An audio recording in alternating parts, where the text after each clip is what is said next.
오늘 말씀을 보면 예수님께서 하시는 말씀이 아버지께서 하시는 일을 보지 않고는 아무것도 스스로 할 수 없다라고 말씀을 하십니다.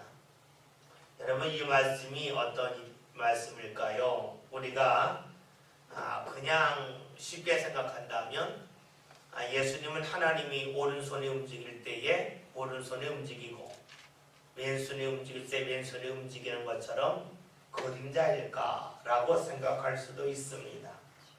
그렇다면 예수님이 손을 뻗는 각도나 범위도 하나님과 똑같단 말인가 라고 생각할 수도 있겠죠. 보고 그대로 한다니까는요. 그런데 만약에 그렇다면 예수님이 배를 타고 가다 주무신 적도 있었죠. 그러면 하나님도 주무신다 하는 결론에 이를 것입니다. 우리가 시편에 있는 말씀처럼 이스라엘의 하나님은 졸지로 주무시지로 아니하신다는 말씀도 있잖아요. 그러면 말씀이 앞뒤가 좀 안 맞는 것 같죠. 그렇다면 예수님께서 하나님이 하시는 일을 그대로 보고 하신다는 말씀은 어떤 말씀일까요? 먼저 생각해야 될 것은 우리가 잘 알고 있는 말씀처럼 하나님은 영이시니 예배하는 자가 영과 진리로 할지니라는 말씀이 있죠. 즉 하나님은 영이라는 겁니다. 영의 특징은 육체가 없다는 것이지요. 우리가 성경에서 하나님의 얼굴이니 하나님의 손이니 라는 말씀이 있는데 그것은 우리 사람들로 하여금 알아듣기 쉽게 하기 위하여 표현한 것이지 하나님에게 눈이 있다, 하나님에게 손이 있다, 발이 있다 이것은 하나님이 형상이 있다는 것이고 영이 아니라는 것이죠. 그렇기 때문에 우리가 오늘 말씀에서 예수님께서 하나님의 일을 보신다 하는 것은 하나님의 손이 움직일 때에 예수님의 손이 움직였다 하는 뜻은 결코 아닙니다.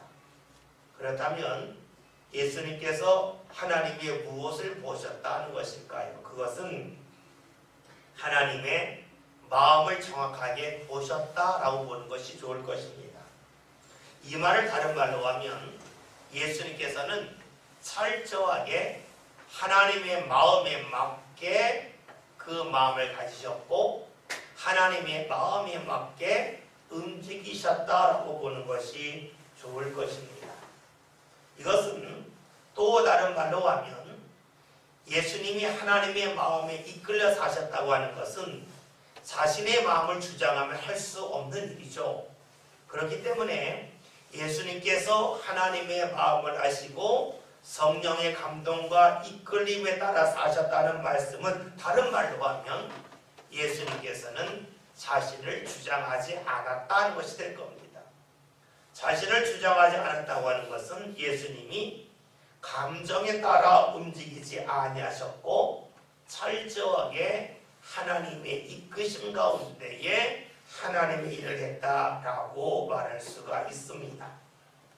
따라서 예수님께서 오늘 우리 믿음의 사람들에게 원하시는 것이 무엇일까요? 그것은 우리가 하나님 일을 할 때에 감정적으로 하기를 원하지 아니하신다는 것이죠. 또 사람들의 외적인 능력을 갖고 이 사람 저 사람을 판단하기를 원하지 아니하신다는 것을 알 수가 있습니다. 예수님이 스스로 하지 아니하시고 하나님의 것을 보고하셨다는 말씀은 예수님을 따르는 사람들도 그렇게 하기를 원하신다는 거죠. 즉 하나님의 감동에 이끌림을 받아서 우리가 주의 일을 감당하기를 원하신다는 겁니다. 그럼 우리 여기서 이런 질문을 던질 수가 있겠죠. 그러면 감동이 아직 나타나지 않을 때는 어떻게 되겠습니까? 하는 것이죠. 여러분, 우리가 뭔가 볼 때에요 그냥 쉽게 보이는 것이 있어요. 또 때로는 쉽게 보이지 않고 자세히 관찰해야 보이는 것이 있어요. 또 때로는 아무리 관찰해도 잘 보이지 않지만 좀 시간이 지나고 그러면 보일 때가 있겠죠. 마찬가지로 하나님의 감동도 하나님의 뜻도 쉽게 빨리 보일 때가 있을 거고 한참 주목해야 보일 때가 있을 것이고 때로는 시간이 지나야 보이는 것도 있겠죠. 다시 말하면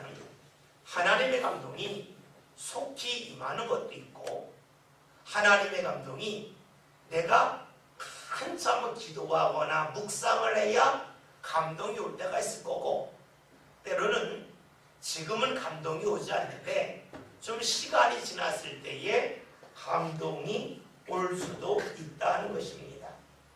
즉 뭔가를 볼 때, 즉 하나님이 무엇을 원하시는지를 내가 보고 알기는 그 시기가 각각 다르다 하는 것입니다.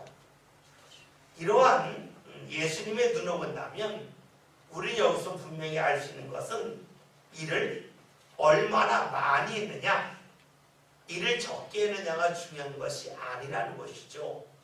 우리에게 정말로 중요한 것은 우리가 하나님의 감동을 받고 일을 했느냐, 즉 하나님의 이끌림 가운데 일을 했느냐 하지 아니하였느냐가 중요한 것이지, 일을 얼마나 많이 했느냐 양이 중요하지 않다는 것입니다. 우리가 지난주 함께 읽은 성경을 통하여 보았듯이 가인과 아벨이 하나님 앞에 제물을 드릴 때에 가인이 더 많은 양을 드렸죠. 그러나 아무리 많은 양을 드렸다 할지라도 그의 마음속에 믿음이 없기 때문에 하나님께서는 그의 것을 받지 아니하셨고, 반면에 아벨은 작은 양을 드렸죠. 그 양이라고 하는 것은 물론 동물 양도 되겠지만 그 제물의 범위가 많지 않았다는 것, 적었다는 거죠. 그런데도 불구하고 하나님께서는 그의 것을 받으셨다는 겁니다. 즉 하나님은 철저하게 중심을 보셨다는 겁니다.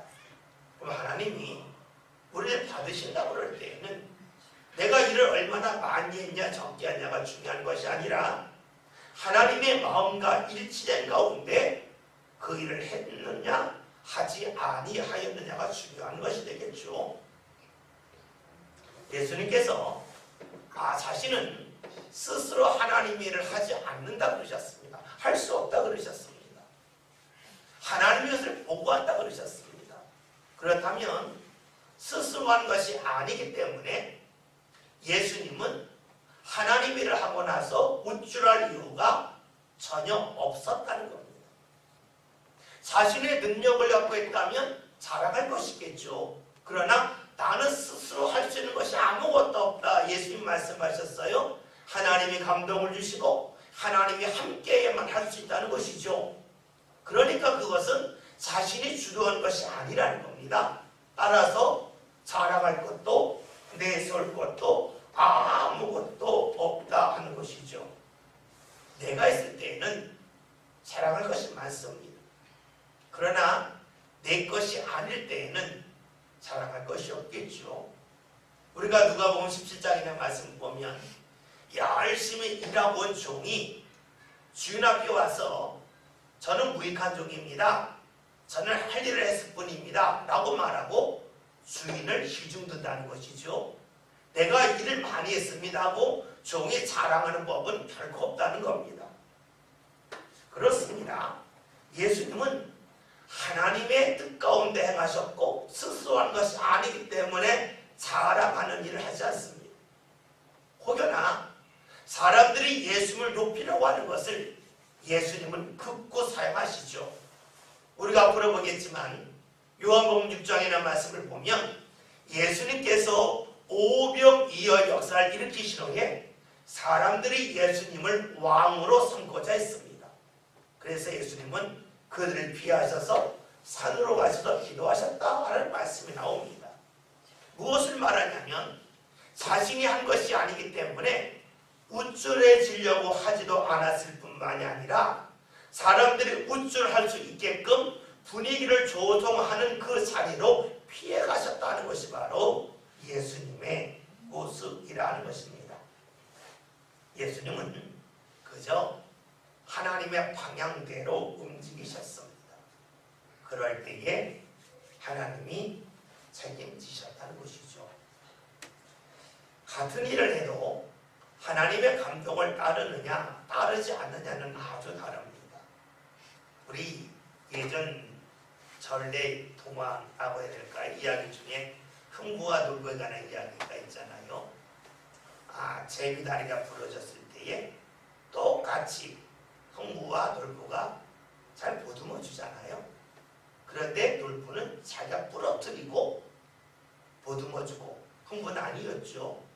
똑같이 박씨를 심었을 때에 흥부에게는 복이 오고 놀부에게는 화가 왔다 하는 내용을 잘 알고 있죠. 그런데 이런 내용이 그 전체 틀에서 보면 똑같은 말씀이 있어요. 민수기 14장이에요. 어떤 말씀이냐면 약속의 땅을 정탐하고 와서 여호수아 갈렙이 들어가자 그러죠. 10명이 안 된다 그러잖아요. 그러니까 나중에 둘이 막 이렇게 왔다 갔다 하다가 이 10명들이 이제 모든 사람들을 동원해서 여호수아 갈렙을 죽이려고 그러고 돌로 치료할 사람이 나타나지 않습니까? 그래서 하나님이 진노하시고 왜 하나님의 말씀을 믿지 않았느냐 하는 것 때문에 이스라엘에게 하나님이 징계를 내리시죠. 그래서 40일을 정탐하는 것을 하루를 1년 삼아서 40년 동안 광야에서 유랑생활하러 가십니다. 그리고 그 10명을 죽게 하시죠. 그리고 나서 하나님이 이제 너희는 들어갈 수 없다고 말씀하셨지만 그때 이스라엘 사람들이 땀을 치며 후회하지 않습니까? 그러면서 이제라도 우리가 들어가겠습니다. 모세가 가지 말라. 하나님이 함께하지 아니할 것이다 하지만 들어갔습니다. 결국 전쟁에서 크게 쫓기죠. 그 쫓긴 땅의 이름을 호르마라라는 말씀으로 나옵니다. 여러분 똑같이 약속의 땅에 들어갔습니다. 그런데 시기가 달랐죠. 하나님이 말씀을 믿고 바로 들어갔으면 정복할 수 있겠지만 똑같은 길을 갔지만 그들은 나중에 갔습니다. 하나님이 안 된다고 했을 때 갔습니다. 행위는 똑같은데 그 행위 속에 담겨져 있는 그들의 중심이 달랐어요. 결과는 완전히 반대로 나타났습니다. 일은 똑같은데 그 일을 하는 마음과 중심이 아주 달랐습니다. 또 다른 말로 하면 일은 같이 했지만 시기를 맞추지 못했습니다. 여러분 우리가 하나님의 일을 한다고 할 때에는 우리는 일을 생각해요. 근데 하나님은 일만 아니라 시기까지 보신다는 겁니다. 시기까지 맞춰야 그것이 하나님을 따르는 겁니다. 근데 우리는 이런 생각을 많이 갖습니다. 하나님 일을 할 터인데 시기는 제가 정하겠습니다 하는 거죠. 우리 지난주 말씀 이런 말씀이 있었죠. 이스라엘이 요단을 건널 때에 하나님의 언약궤를 메고 재생하지 않습니까? 그런데 요단강의 폭이 넓지가 않아요. 그러나 하나님이 건너라고 할 때에는 요단강의 물이 굉장히 넓고 깊을 때예요. 즉 우기가 지난 지 얼마 안 됐을 때예요. 이스라엘 사람들이 말할 수 있죠. 하나님 건너가겠습니다. 그러나 지금 말고 건기가 되어서 강이 거의 말라서 여의로울 때 가겠습니다 라고 말할 수 있잖아요. 말씀에 순종을 하지만 시기는 저희가 정하겠습니다 라고 말할 수가 있어요. 만약에 그렇게 건넜다면 요단은 건너겠지만 여리고성을 하나님께서 점령케 하셨을까요? 여리고성을 아무리 돈다 한들 그 성이 무너졌을까요? 무너지지 않았겠죠. 일은 똑같아요. 그러나 하나님이 원하시는 것은 일만을 하는 것을 원하시는 것이 아니라 일하는 시기까지도 원하신다는 것이죠. 다시 민수기 14장에서 약속의 땅에 들어갑니다. 들어가는 행위는 똑같지만 시기를 놓쳤습니다. 그러니까 들어갔지만 전쟁에서 패하고 말았지요. 그렇습니다. 우리가 하나님의 뜻을 따른다고 하는 것은 일만이 아니라 시기까지도 따르는 것입니다. 우리는 일을 할 때의 시기를 내가 택하려고 그러죠. 이때가 가장 바람직할 것 같습니다. 이때가 내가 볼 때는 가장 적절하게 하나님 일을 할 때입니다 라고 말을 합니다. 그러나 하나님은 말씀하시죠. 내가 왜 말했겠냐. 내가 책임지려고 말한 것이지 내가 책임지지 못할 말을 했겠냐. 하나님이 우리에게 그렇게 말씀하지 않겠습니까? 여러분, 그러기에 예수님의 능력이 무엇일까요? 그것은 스스로 하지 않았다는 것이고 100% 하나님의 뜻을 따랐을 때에 그 능력이 나타났다고 볼 수가 있습니다. 내 뜻보다 하나님의 뜻이 더 옳다는 겁니다. 내 생각보다 하나님의 감동이 더 옳다는 것이죠. 이런 의미로 본다면 우리는 고린도전서 15장 31절에서 바울이 유일하게 자랑하는 거 있죠. 바울이 자신을 자랑한 적이 한 번도 없는데 자랑한 적이 딱 한 번 있어요. 뭡니까? 나는 날마다 죽노라. 내가 자랑할 것이 있는데 그것은 무엇이냐? 나는 날마다 죽는다 그랬어. 우리는 바울이 왜 이런 말을 했는지를 알죠. 나가 죽었다고 하는 것은 철저하게 주의 뜻에 따랐다는 것이고, 내가 주의 뜻에 따를 때마다 하나님께서 주시는 감동이 삶 가운데 펼쳐지고 하나님의 말씀이 현실화되었다는 겁니다. 하나님 말씀은 맞지만 시기는 제가 결정할게요 라고 했다면 그건 죽은 게 아니죠. 좀 살아있는 거죠. 바울은 철저하게 자신 죽었다는 겁니다. 믿음에 관해 생각해 봅시다. 우리는 믿음이 자라기를 원하죠. 믿음이 자라는 게 뭡니까? 그것은 예수님을 더 많이 닮아갔다는 것이 믿음이 자라는 것이죠. 우리가 예수님은 닮지 않았는데 내가 기도를 많이 했다, 내가 찬송을 많이 했다, 헌신을 많이 했다, 그러한들 믿음이 자랐다고 말할 수가 있겠어요? 믿음이 자랐다고 하는 것은 결국은 예수님을 닮아가는 부분이 내 삶 가운데 늘어났다는 것이죠. 그리고 예수님을 가까이 하는 부분이 더 많아졌다는 겁니다. 예수님을 가까이 하는 부분이 많아졌다는 것은 공간을 말하는 게 아니죠.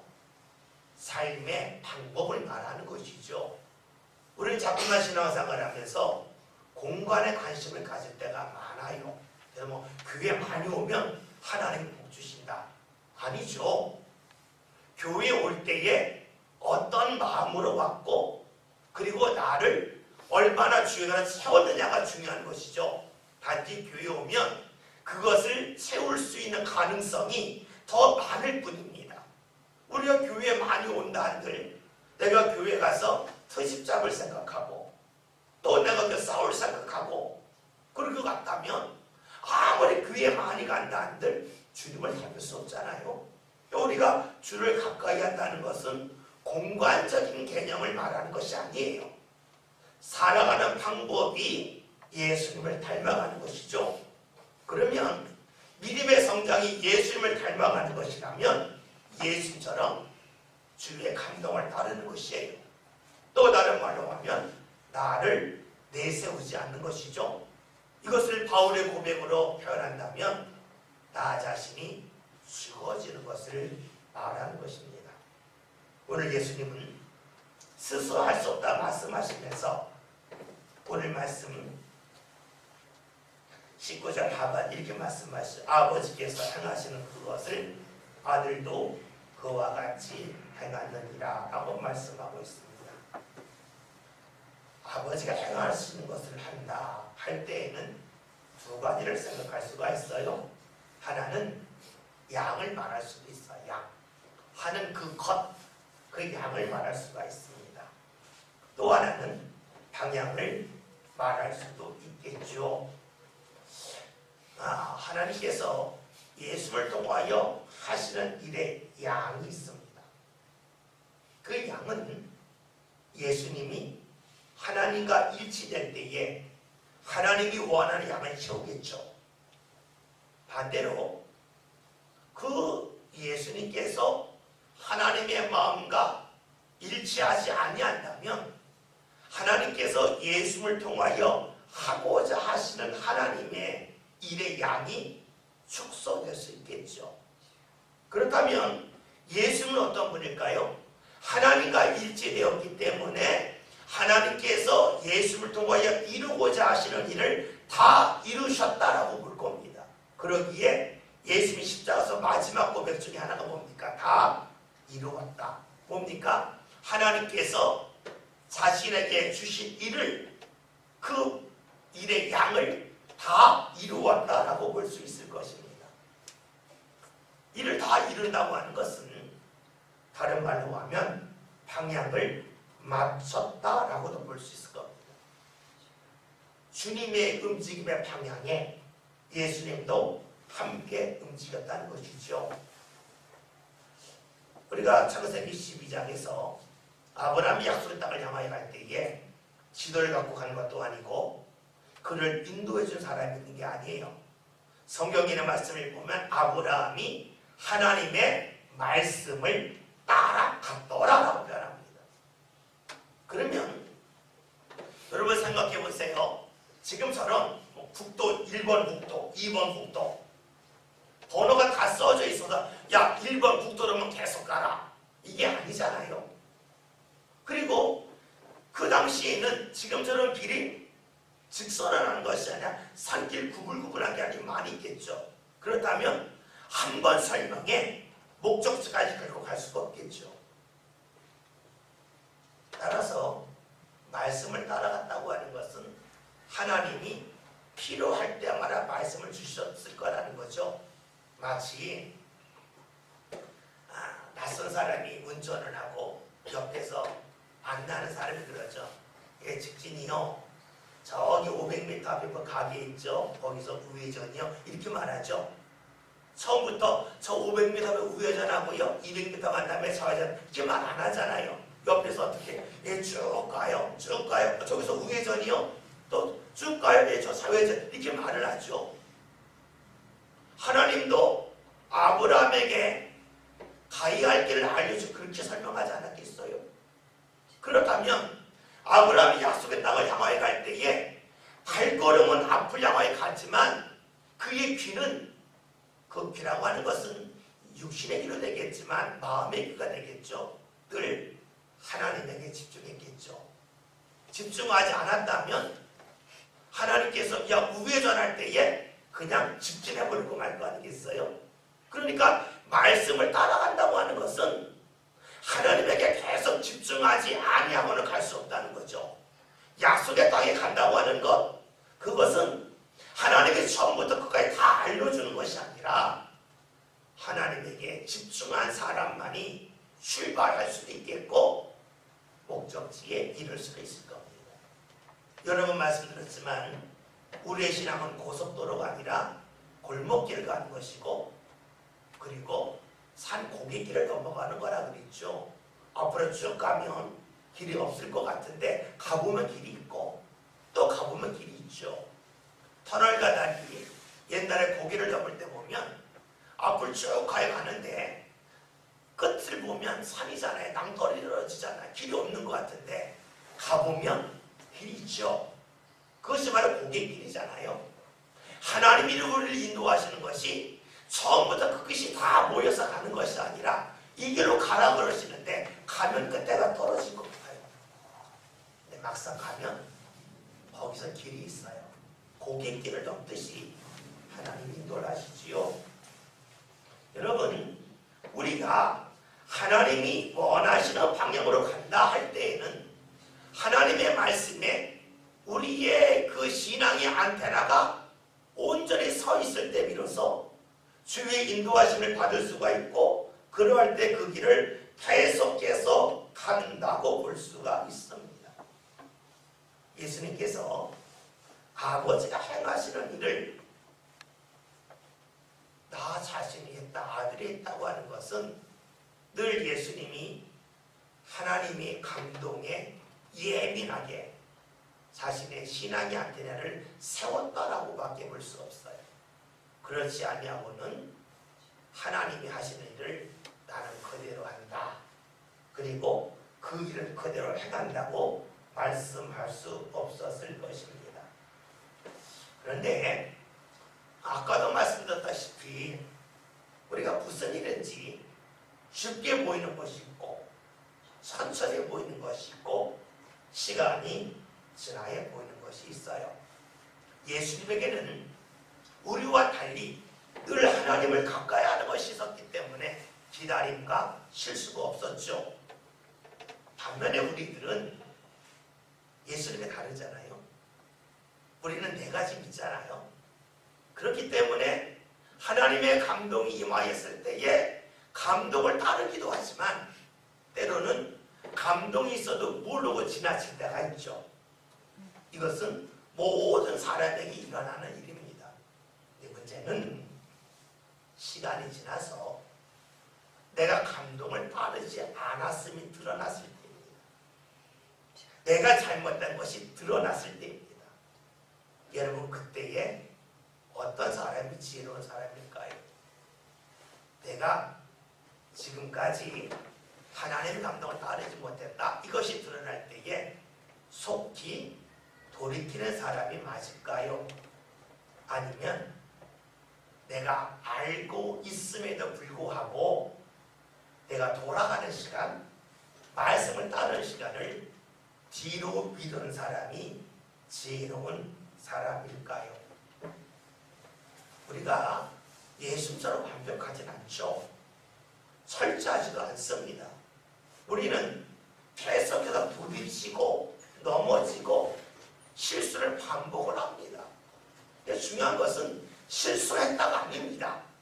실수한 것이 드러났을 때에, 내가 옳지 않음이 드러났을 때에 과연 어떻게 할 것이냐가 중요하겠죠. 우리가 성경을 보면 하나님께서 다윗을 향하여 주시는 말씀이 뭡니까? 우리가 잘 알고 있는 사도행전에 있는 말씀을 보면 다윗은 내 마음에 맞는 사람이라고 바울이 설교를 할 때 아브라함에게 다윗에 관한 말을 하죠. 왜 마음에 맞았을까요? 그는 분명 바세바를 범하는 죄를 범하였잖아요. 그러나 다윗의 특징이 있죠. 그는 잘못한 것이 드러나면 바로 돌이키는 게 있다는 거예요. 잘못을 하지 않았기 때문에 하나님이 그를 받으신 것이 아니라 잘못한 것이 드러났을 때에 내가 옳지 않은 일을 행하였음을 내가 깨달았을 때에 주저없이 돌이켰다는 데 있습니다. 하나님은 우리가 완벽하기를 원하시는 게 아니에요. 완벽하기를 원하는 게 아니라 부족함이 드러났을 때에 돌이키기를 원하시는 분이에요. 그런데 우리는 일이 잘 되지 않는 것이죠. 우리가 모든 것이 분별되면 얼마나 좋겠어요. 분별되지 않는 데가 너무 많아요. 그러나 시간이 지나면 나중에 다 드러나죠. 지금은 옳고 그름이 모르는데 시간이 지나고 나면 그때 옳았어, 틀렸어, 이거 알잖아요. 중요한 것은 알았을 때는 돌이켜야죠. 우리가 하나님이 원하시는 방향으로 살고자 하는 마음을 갖는 건 중요한데 그렇게 살지는 못합니다. 그러나 내가 알았을 때만큼은 그렇게 살아가는 모습이 필요하겠죠. 그것이 바로 예수님 걸어가셨던 길을 따라가고자 하는 신앙의 사람이라고 말할 수가 있습니다. 20절 함께 보겠습니다. 읽겠습니다. 자기가 하시는 것을 나에게 보이시고 또 그보다 더 큰 일을 보이사 너희로 놀랍게 여기게 하시리라. 아멘. 아버지께서 아들을 사랑하사 자기 행하시는 다 아들에게 보이셨다는 겁니다. 이것은 어떤 뜻이 될까요? 우리가 글자를 읽으면 하나님이 다 보여주셨다가 될 겁니다. 그런데 이 말씀을 좀 더 생각해 보면 하나님께서는 보이기는 보이시는데 수준에 맞게 보이셨다라는 말씀을 볼 수가 있습니다. 물론 예수님의 수준은 완벽하게 하나님에게 순종했기 때문에 다 보이셨다는 겁니다. 그러나 오늘 우리들을 주께서 대하실 때 어떡할까요?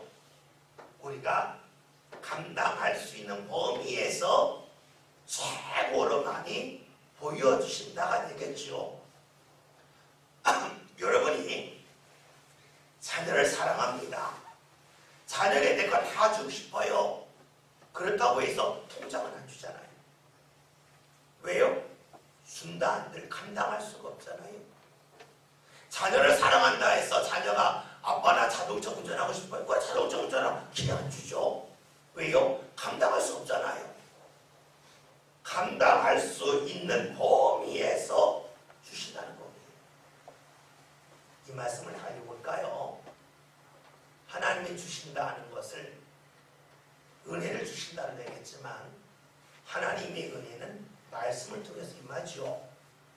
그러면 하나님이 우리에게 말씀을 주신다 할 때에는 어떤 말씀을 주실까요? 감당할 수 있는 말씀을 주시겠죠. 우리에게 감당할 수 있는 범위에서 주잖아요. 그게 사랑이잖아요. 사랑하지 않으면 내 감정대로 줘요. 사랑하면 내가 볼 때에 이 사람이 감당할 만한 범위에서 다 주잖아요. 그럼 하나님께서 우리에게 말씀을 주신다 할 때에도 어떻게 주실까요? 내가 감당할 수 없는 말씀을 주실까요? 그러지 않겠죠. 감당할 수 없는 걸 주면 사랑이 아니잖아요. 그럼 방관이고 포기하는 것이 되겠죠. 하나님은 우리가 감당할 수 있는 범위에서 주셔요. 그리고 주신다고 그럴 때에는 우리 자꾸만 다른 돈을 주실까, 건강을 주실까 라고 생각하지만 더 중요한 말씀을 주실 때에도 우리가 감당할 수 있는 범위에서 말씀을 주셔요. 그리고 그 말씀을 따름을 통해서 하나님께서 우리가 받을 만한 은혜를 부어주신다라고 볼 수가 있을 것입니다. 예수님은 철저하게 하나님의 뜻을 따르셨어요. 그러니까 하나님은 모든 것을 다 알려주셨다라고 볼 수가 있습니다. 우리가 신앙생활 할 때에 사람마다 하나님을 믿고 따르는 범위가 다르지요. 그렇기 때문에 하나님은 우리를 사랑하시지만 사랑함에도 불구하고 우리에게 주시는 은혜의 범위도 달라지겠죠. 여러분들이 자녀를 키울 때에 10살 된 자녀와 20살 된 자녀에게 용돈을 주는 범위로 다를 것이고 일을 맡기는 범위로 다르겠죠. 여러분이 큰 회사를 경영하다가 자녀한테 준다 그럴 때에도 자녀가 회사를 운영할 만한 그런 능력이 있냐를 보고 능력 있는 자녀에게 주지 나는 자녀를 똑같이 주려고 막 주진 않을 거 아니겠어요? 하나님이 우리를 사랑하시지만 똑같이 사랑하지만 우리에게 주시는 은혜의 범위가 각각 다릅니다. 왜 그러냐면 내가 하나님의 말씀을 받아들이는 범위가 다르고 따르는 범위가 다르기 때문입니다. 똑같이 설교 시간에 말씀을 들어도 교인에 따라서 말씀을 받아들이는 범위가 일치하진 않죠. 어떤 분은 말씀을 듣고 순종해야지 하는 분이 있고 어떤 분들은 왜 하필이면 이 말씀을 이럴 때 주실까? 듣기 싫다. 스스로 귀를 막는 분도 있을 것입니다. 여러분 그래요. 하나님의 사랑은 차별이 있는 게 아닙니다. 똑같이 하나님은 우리를 사랑하시지만 내가 하나님 앞에 어떻게 서 있느냐에 따라서 그 사랑이 내 삶 가운데 다가오는 범위는 다를 수밖에 없습니다. 이런 각도로 본다면 예수님은 하나님의 사랑을 하나도 거부하지 않고 받아들였다. 하나님의 말씀을 온전히 받아들였다는 것이고 그러기에 하나님은 예수님에게 모든 것을 마음껏 보여주셨다라고 볼 수가 있습니다. 이 말씀을 또 다른 말로 하면 예수님과 하나님 사이에는 틈이 없었다. 빈틈이 없었다. 비밀이 없었다라고 볼 수가 있겠죠. 예수님은 모인 사람들에게 이런 말씀하셨습니다. 20절 하반절에 또 그보다 더 큰 일을 보이사 너희를 놀랍게 여기게 하시리라 라고 말씀하셨습니다. 하나님이 더 큰 일을 보이신다 그랬어요. 우리가 생각할 때는 이렇게 생각할 수가 있겠죠. 하나님 일 중에는 작은 일이 있고 큰 일이 있습니까? 라고 질문할지 모릅니다. 그러나 하나님에게는 크고 작은 일이 없죠. 사람들이 볼 때는 큰 사람 작은 사람이 있지만 하나님에게는 큰 사람 작은 사람이 없습니다. 하나님은 크기에 매달리지 아니하시죠. 그런데 여기서 왜 큰일이라고 말씀하셨을까요? 그것은 사람들로 하여금 이해하게 하려고 표현하신 방법 중에 하나입니다. 여러분, 큰일이 무엇일까요? 큰일은 사람마다 다르죠. 사람마다 달라요. 빵이 크다 작다 할 때에도 사람마다 빵을 보고 크다 작다가 다를 겁니다. 사람의 길을 보고 크다 작다도 사람마다 다를 거예요. 그러나 크다라고 하는 것은 무엇을 말하냐면 내가 생각한 것보다 크다는 거가 되겠죠. 생각의 범위에 따라서 큰 것이 다른데 내가 생각한 것보다 더 크면 크다가 될 것이고 내가 생각한 것보다 작으면 작다가 되겠죠. 그렇다면 여기서 큰 일을 보이신다라고 하는 것은 사람이 생각하는 것 이상의 일을 하신다라고 보면 될 겁니다. 사람이 생각할 때에 가장 큰 일은 뭘까요? 그것은 우리의 눈이 아니라 그 당시에 들어보면 부활이겠죠. 죽으면 끝이다가 될 텐데 죽음에서 살아났다. 이것은 사람이 상상도 할 수 없는 일이죠. 그것이 큰 일이라고 볼 수가 있을 것입니다. 그런데 예수님의 부활을 큰 일로 보는데 이것을 우리가 일반화한다면 어떻게 될까요? 이것은 하나님의 계속적인 인도하심으로 보면 될 겁니다. 왜냐하면 하나님의 인도를 받다 보면 하나님의 은혜는 늘 삶 가운데 계속해서 풍성하게 임하기 때문에 주를 계속해서 따른다고 하는 것은 내가 지금까지 받았던 은혜를 반복하는 것도 있겠지만 내가 지금까지 경험해보지 못한 은혜를 하나님께서 우리에게 허락하시죠. 그것이 뭡니까? 지금까지 생각하지 못했던 일이기 때문에 큰 일이 될 것입니다. 따라서 하나님이 큰 일을 보이신다 하는 말씀은 하나님께서 계속해서 새로운 은혜를 베푸신다라고 볼 수 있습니다. 이것을 더 큰 하나님의 일로 말할 수가 있겠죠.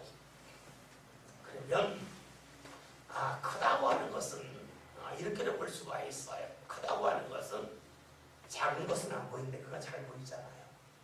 크다고 하는 것은 분명해진다는 말이 되겠고 또 크다고 하는 것은 넓어진다가 될 거예요. 따라서 우리가 하나님의 인도하심을 받을 때 일어난 현상이 무엇일까요? 하나님의 큰일을 봅니다. 지금까지 보지 못했던 주의 은혜를 보거나 경험하게 되겠죠. 이것은 다른 말로 하면 은혜의 영역이 확대되는 것을 말할 수도 있겠고 또 하나는 지금까지 흐릿하게 보였던 것, 어렵게 보였던 것들이 분명하게 보이는 그런 것도 하나님의 큰일이요 은혜의 과정 속에서 나오는 일이라고 볼 수가 있겠죠. 우리는 주의 은혜를 받는다 그러면 내가 경험하지 못했던 것을 경험하는 것, 새로운 것을 생각해요. 그러나 그런 것만 있는 것이 아니죠. 깨닫지 못했던 것을 깨닫는 거예요. 여러분들이 하나님의 전에서 여러모로 헌신할 거예요. 헌신할 때에는 의무감에 헌신하는 분도 있어요. 의무감 때문에. 저는 사실 그렇게 살아왔었어요. 어렸을 때부터 목회자의 자녀로 컸기 때문에 그냥 교회를 열심히 하는 거야 이것만 알았어요. 저는 무조건 교회를 열심히 했어요. 열심히 했는데 열심히 다지 그 열심 때문에 하나님이 나를 보고 기뻐하시는 그 느낌은 가져본 적이 별로 없었어요. 뭐의 의무감 속에서 하는 거고 습관적으로 하는 것이 되겠죠. 여러분들도 뭐 찬양대를 할 수가 있고 교사를 할 수가 있고 또 때는 교회 운전을 할 수도 있겠고 여러 가지 뭐 안내나 주방에서나 일할 수가 있어요. 근데 일할 때에 그냥 내가 당번이니까 내가 임명을 받았을까 해야지 하는 분이 있을 수도 있어요. 그냥 하는 거예요. 그런데 어느 날 그걸 하면서 하나님이 나를 쓰시는구나. 하나님이 일을 통해 날 기뻐하시는구나. 라고 하는 것을 깨닫는 순간도 있어요. 그때 뭡니까? 흐릿했던 주의 은혜가 분명해지는 것이죠. 우리가 교회는 하나님의 집이라 그랬어요. 하나님이 함께하는 집이라 고백은 많이 해요. 그런데 이 고백이 입술에서 고백에서 멈추지 않고 어느 날 내 가슴속 그래 하나님의 집이야. 교회는 하나님이 역사하는 곳이야. 나도 모르게 그것이 느껴질 때가 있겠죠. 그건 뭐예요? 흐릿했던 것들이 분명해지는 것이에요. 여러분 흐릿했던 것이 분명해질 때에 우리는 하나님을 경험하지 않습니까?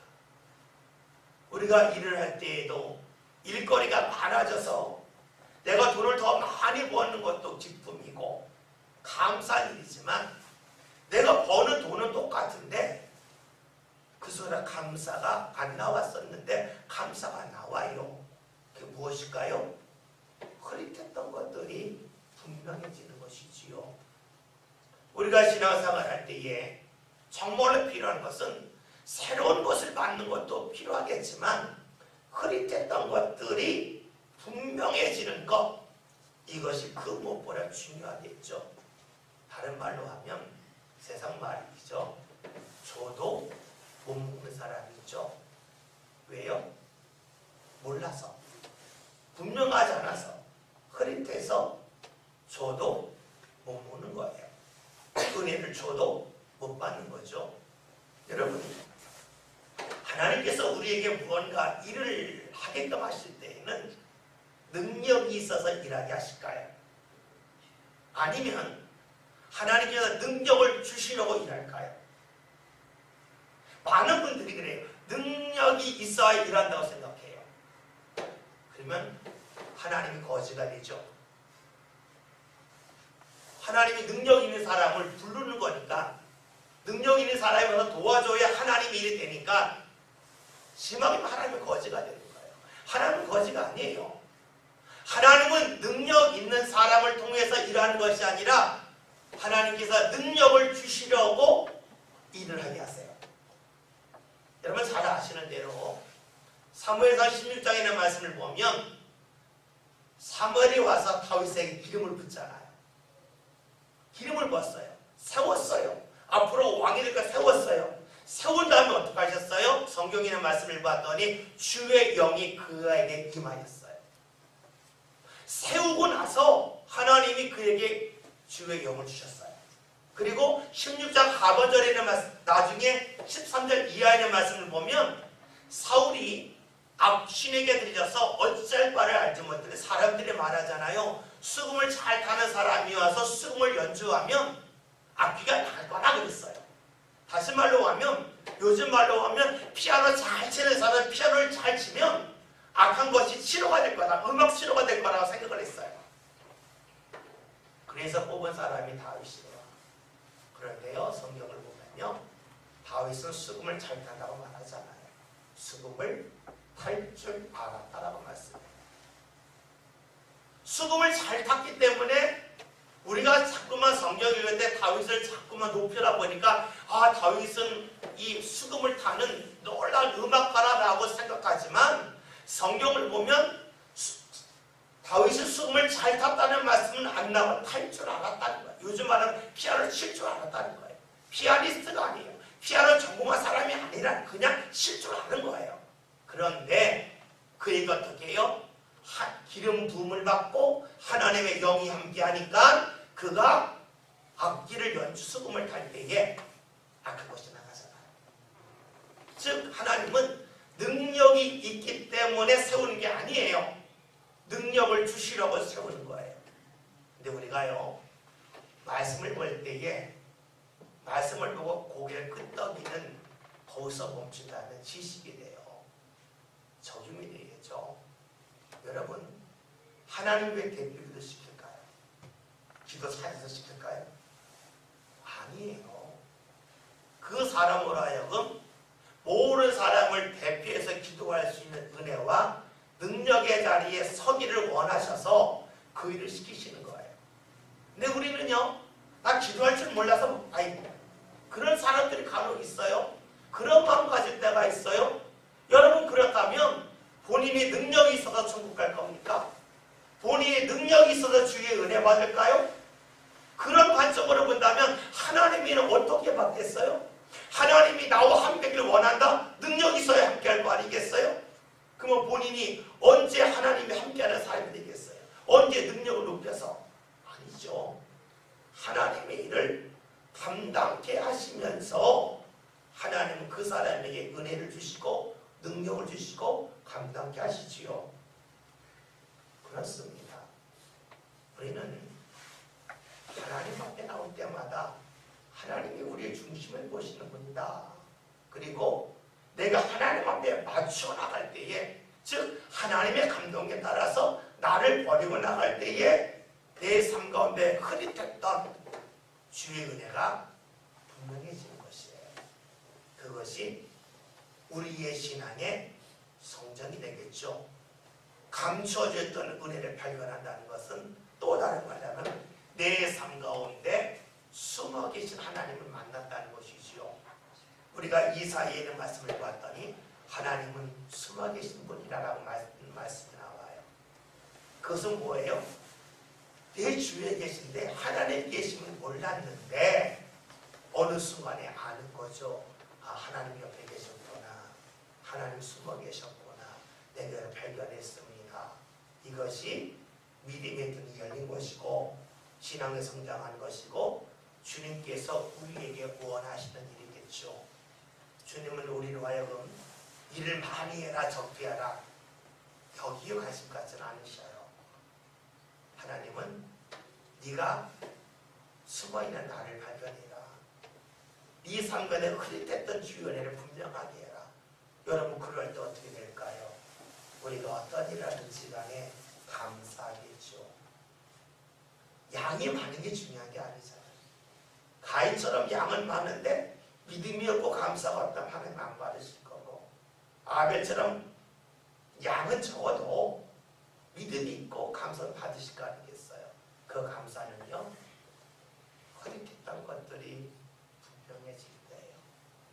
저와 여러분이 신앙생활하면서 흐릿했던 것들이 분명해진 역사가 많이 나타났으면 좋겠어요. 성경 말씀 읽으면 교회는 하나님의 집이라 했는데 이것이 정말로 흐릿하지 않고 분명하면 얼마나 좋겠어요. 하나님이 사람을 왜 지었냐? 찬송하게 하기 위해서 지었다. 말씀을 주셨는데 내가 찬송할 때에 하나님 받으신 걸 느껴요. 왜요? 찬송했더니 하나님의 함께 하심을 통하여 마음의 근심이 떠나가는 걸 경험했어요. 하나님이 나 받으셨구나. 찬송의 힘이 있구나. 찬송을 하면 하나님이 이렇게 함께 하시는구나. 이것이 분명해졌어요. 주님이 그걸 보고 기뻐하시겠죠. 일을 많이 했는데 여전히 그렇다면, 하나님 함께 하심을 느끼지 못한다면 여러분, 그것은 늘 제자리 걸음일 것입니다. 분명해진 역사가 나타나서 예수 말씀처럼 더 큰 일을 행하셨다는 말씀, 보이지 않았던 것이 보이게 되었다는 말씀, 내 삶 가운데 주의 역사가 분명해진다는 말씀과 더불어 그런 말씀이 쌓일 때에 주께서 어떻게 할까요? 영역을 확대시키시겠죠. 우리 자꾸만 영역의 확대를 생각해요. 근데 주님께서는 중국부터 좀 가봐. 흐릿했던 것부터 분명하게 해봐라. 그래야 더 많은 걸 주로 감당하지 않겠냐. 주께서 말씀하시겠죠. 저와 여러분의 삶이 주의 은혜가 분명해지는 삶, 더 큰 일, 내가 생각했던 것보다 더 큰 일을 보게 하시고 행하게 하시고 느끼게 하시는 주의 역사가 저와 여러분의 삶 가운데 나타나서 신앙의 성장 이런 거구나, 주님의 마음을 닮아가는 것이 이런 거구나 하는 그런 고백이 삶 가운데 자연스럽게 나올 수 있기를 주의 이름으로 기원드립니다. 기도합니다.